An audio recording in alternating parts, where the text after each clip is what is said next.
My name is Margaret Ellis, and this winter is my first Christmas without Richard. We were married for 48 years, and until last March, I thought we still had more time, more mornings with coffee in the kitchen, more evenings when he'd fall asleep halfway through a movie. But life didn't ask me. It just took him. I decided I wouldn't let the holiday pass in an empty house. So I invited my son David and his wife Lauren for a quiet Christmas dinner. No fuss, no big crowd, just us. I spent 2 days preparing the way Richard used to like it, a honey-glazed ham with pineapple rings, mashed potatoes whipped until they were silk green, bean casserole done just right. The whole house smelled like cinnamon and sugar by the time I was done. The tree was fresh this year, a Douglas fir I picked out myself. I strung it with old ornaments. David's macaroni star from 2nd grade, the glass snowflake Richard once glued back together after I dropped it, our wedding photo, framed in red. I even put on the red dress Richard always said made me look like Christmas morning, the one with pearl buttons. My hair was set lipstick on table laid with our best china. Dinner was set for 3 o'clock. At 2:30, I sent David a quick text. "See you soon." No reply. By 3, I was at the front window watching for headlights. At 3:15, I told myself maybe they were just running late. By 3:30, I had the rolls back in the oven to keep warm. At 3:45, the doorbell rang. My heart lifted until I opened the door to a young courier in a windbreaker. He handed me a manila envelope with my name written in Lauren's looping handwriting. Inside, a single card. "Margaret, we're so sorry." We decided to spend Christmas at my mom's house this year. Last-minute change. Hope you understand. Love, Lauren. I stood in the open doorway, the cold creeping through my sleeves, holding that envelope like it weighed 100 pounds. Somewhere in town, my son was sitting at a table filled with people, just not mine. And in that moment, I realized this Christmas would be nothing like the ones before. I closed the door slowly, the click of the latch sounding louder than it should. The house still smelled of baked ham and warm bread, but the air felt colder, now heavier. I walked back into the dining room, the candle still flickering on the table I had set hours ago. 3 plates, silver, polished until it gleamed. Napkins folded the way Richard liked, like little envelopes. 2 of them would stay empty tonight. I sat down at my place at the head of the table, the one Richard always claimed I belonged in, and tried to take a bite. The ham was perfect tender, just the right amount of sweetness, but it might as well have been cardboard. My throat wouldn't let me swallow. I sipped a little sweet tea, hoping it would help, but it didn't. Across the table, the chair where David should have been sat in silence. I imagined him laughing at something Lauren's mother said, leaning back with that easy grin of his. Maybe they were already on dessert by now, coffee cups in hand. My own pecan pie, cooled on the counter, wouldn't be touched tonight. I pushed back from the table, the scrape of the chair against the floor, startling in the quiet. The food went into containers, one by one, lids snapping shut. The ham, the mashed potatoes, the rolls I'd brushed with butter just before the doorbell rang. I left the pie where it was a small act of defiance against the emptiness. When the last dish was packed away, I turned off the music and blew out the candles. The room fell into stillness, the kind that makes you hear your own heartbeat. I went to the living room and sat on the couch, the Christmas tree lights twinkling softly. Somewhere deep inside, I knew this wasn't about one dinner. This had been building for years, quiet shift by quiet shift, and I had just been too willing to pretend otherwise. The phone stayed silent. No call, no text, just me, the tree and the hollow space between what I had hoped for and what was real. I didn't go to bed right away. Instead, I sat in the glow of the tree, watching the lights blink in slow rhythm, each flash, stirring up memories I hadn't planned to revisit. My eyes drifted to the photo of Richard and me on our 35th anniversary, framed in silver on the mantel. We were standing on the boardwalk that summer, the ocean behind us, his arm slung over my shoulder like it had been there all my life. Back then, Christmas meant early mornings with David tearing through wrapping paper, more interested in the mess than the gifts. Richard would string lights on the porch while I baked sugar cookies, and by evening we'd be crowded on the couch, a blanket over our laps, watching the same holiday movies we'd seen 100 times. But somewhere along the way, the rhythm changed. The first year after David married Lauren, they spent the holiday with her parents. I understood newlyweds need their own traditions. The next year was the same, then the year after that. They'd stop by my place a few days later, bringing leftovers from Lauren's mother's kitchen, smiling as if that was enough. I told myself not to be the kind of mother who clings too tight. But each time they came, they stayed a little shorter, as if there was somewhere better they had to be. Lauren never offered to help in the kitchen, her eyes glued to her phone while David hovered waiting for her signal it was time to go. Last year they'd arrived 2 hours late, already full from a meal elsewhere. They poked at the food I'd made, offered polite compliments, and left before dessert. I thought maybe this year would be different. I thought losing Richard might remind them how quickly time slips away, how important it is to hold on to what's left. I thought they'd come sit at my table and we'd share something real again. But tonight had proven me wrong. And as I looked around at the quiet house, I realized the change hadn't started tonight. It had just finally finished. The next morning, I woke before the sun. Sleep had been shallow, broken by stretches of staring at the ceiling, my mind chasing the same thought in circles. When did I stop being part of their picture? I wrapped myself in Richard's old cardigan, the one still faintly smelling of cedar, and stepped outside.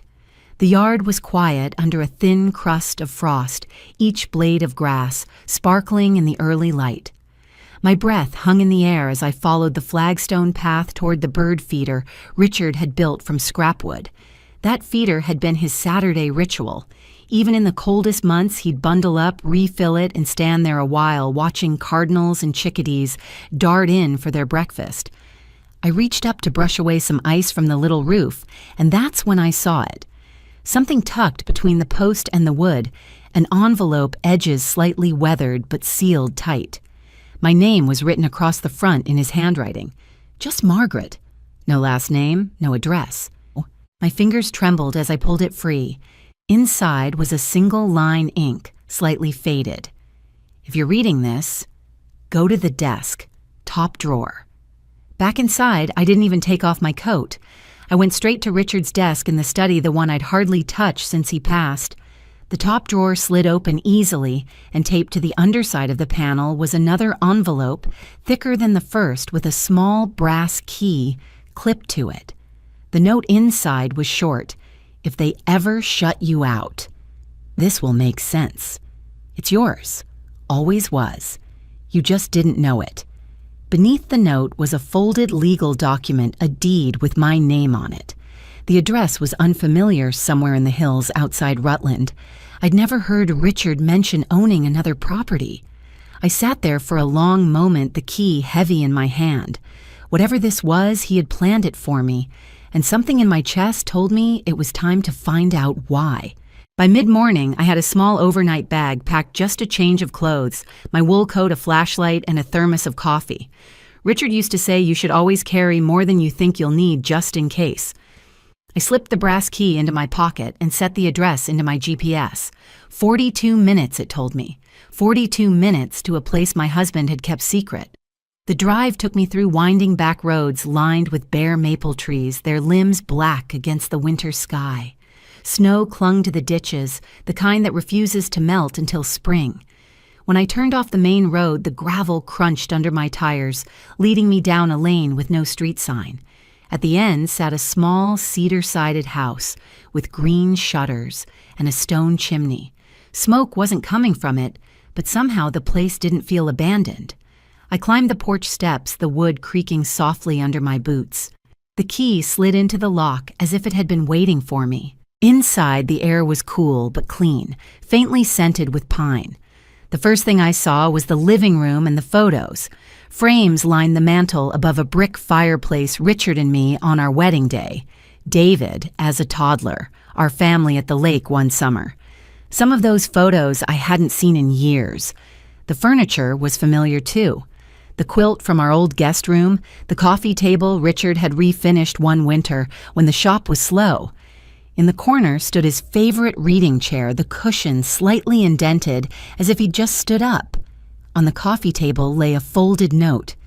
"This is yours if they ever forget who you are." I sank into the chair, the paper trembling in my hand.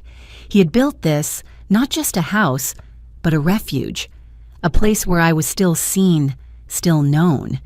And for the first time in a long while, I didn't feel like I was on the outside looking in.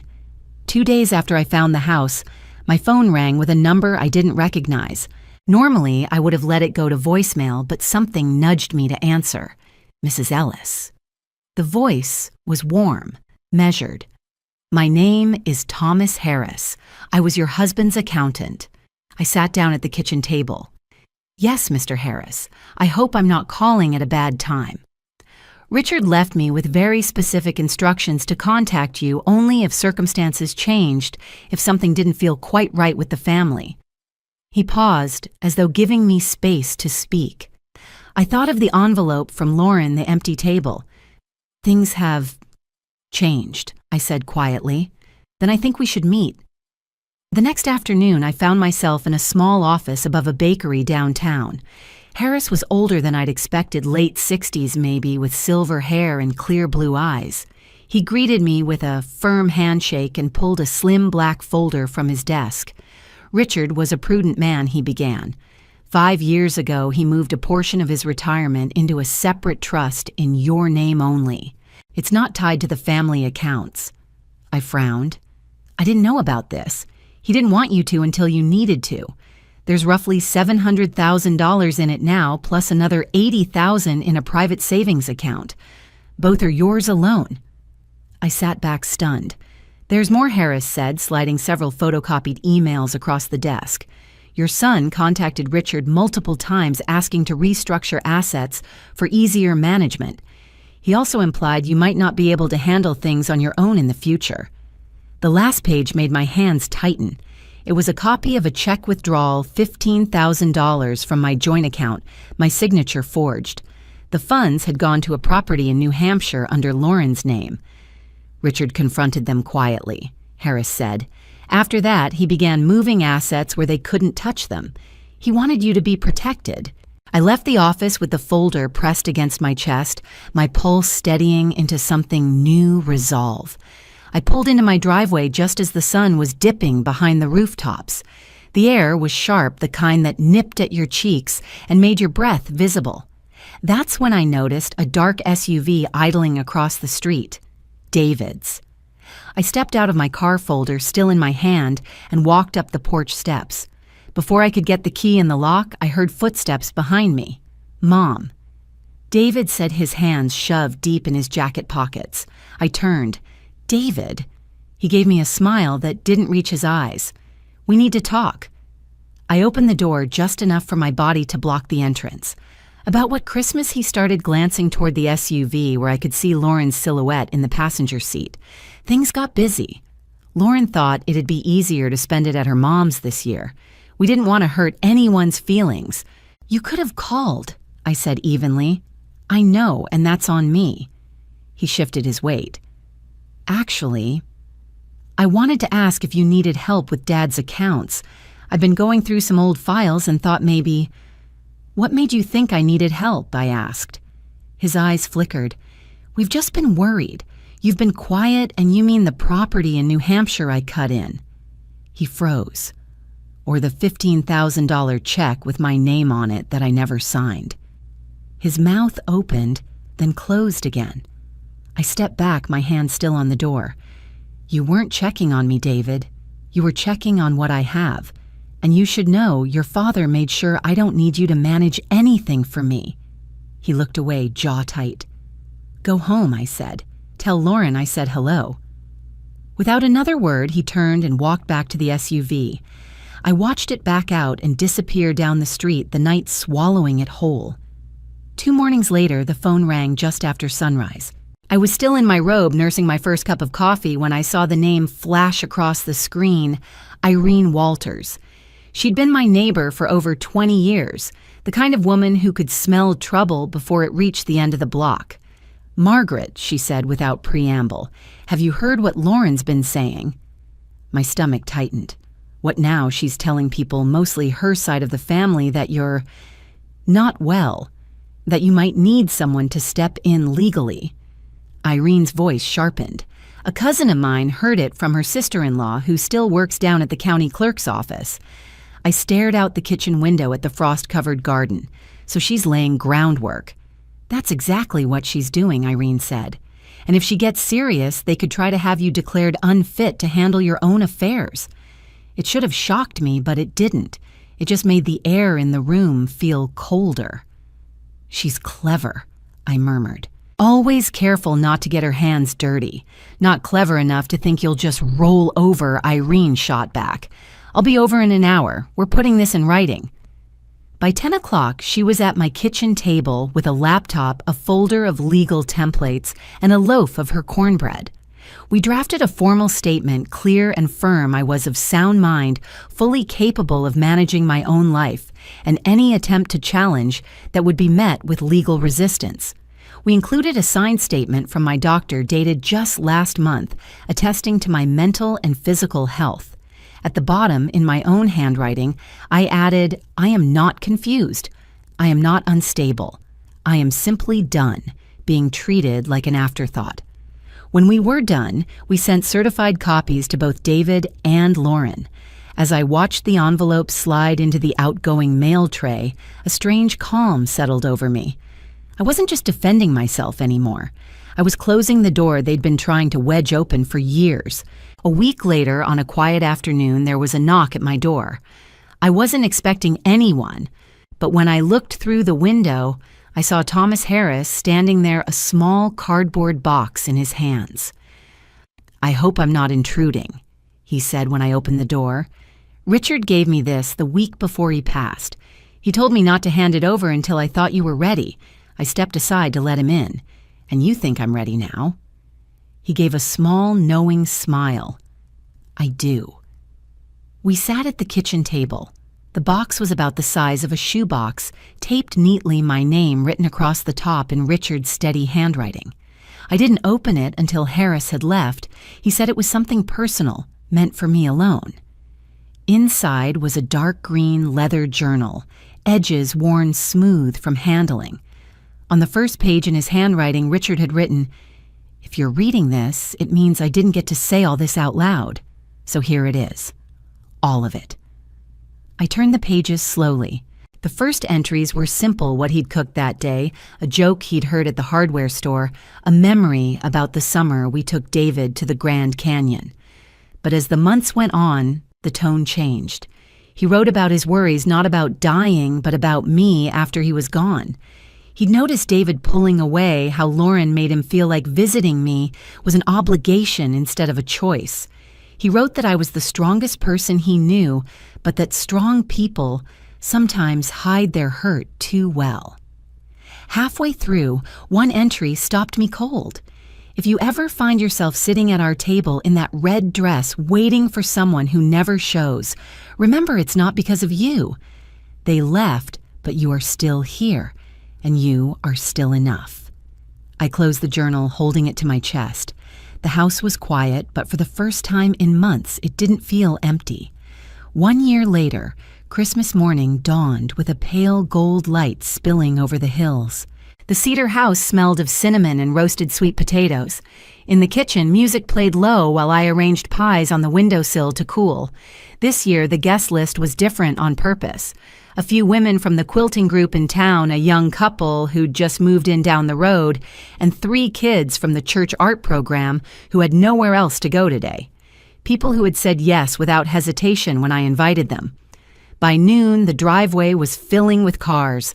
Laughter and voices trailed in through the open door as coats were hung and hats tossed into the basket by the stairs. One of the boys, 8-year-old Oliver, ran straight to the tree and pointed. "You got real candy canes, that's the only way to do it," I said, smiling. The table was full within minutes, every chair taken, every place setting used. Irene was fussing over the gravy, insisting it needed just a pinch more salt, while someone passed around fresh rolls. Conversation flowed like it hadn't in years, crisscrossing the table with stories, jokes, and the occasional burst of singing when a favorite carol played in the background. At 3 o'clock, Right as we were pouring coffee, the mail arrived. On top of the stack was a cream envelope with my name in David's handwriting. Inside was a simple card, "Merry Christmas, Mom. Hope you're doing well. David and Lauren." No apology, no invitation, no mention of last year. I slipped it into the drawer beside the fridge without a word. Looking around at the full table, I felt no emptiness, no ache in my chest.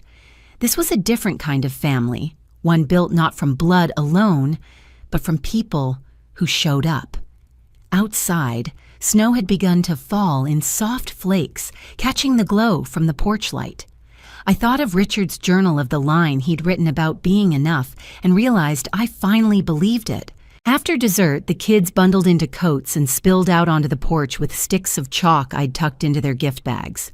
Within minutes, the walkway was a patchwork of snow angels and uneven stars, the kind only a child's hand can make. From the kitchen came the sound of Irene laughing loud and unrestrained at something Gloria from the quilting group had just said. I stepped outside with a glass of red wine, letting the cold bite at my cheeks. The sky was streaked with soft pink and silver, the last of the daylight folding into night. From here, I could see through the wide front window into the dining room. The table was still full, hands reaching for seconds, heads tipped back in laughter, crumbs and half-empty mugs scattered across the cloth. I settled into Richard's old rocking chair, the one we'd moved here from our first house, and pulled the blanket tighter around my shoulders.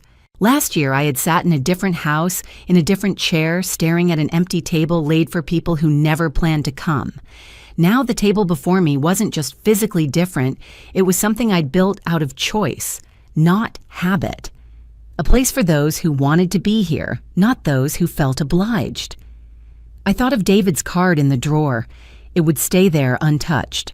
Not out of anger, but because I no longer needed it to mean anything. The porch light flickered on, casting a warm circle across the steps. Somewhere inside, someone started humming Silent Night, and others joined in their voices, carrying out into the cold air. Richard's words from the journal came back to me. If they choose to walk out of your life, let them. What's meant to stay, will. I took a slow sip of wine, feeling the warmth spread through me, and looked once more at the glowing table inside. This was my table now, filled with the kind of love that shows up. And for the first time in a long time, I knew I was exactly where I belonged.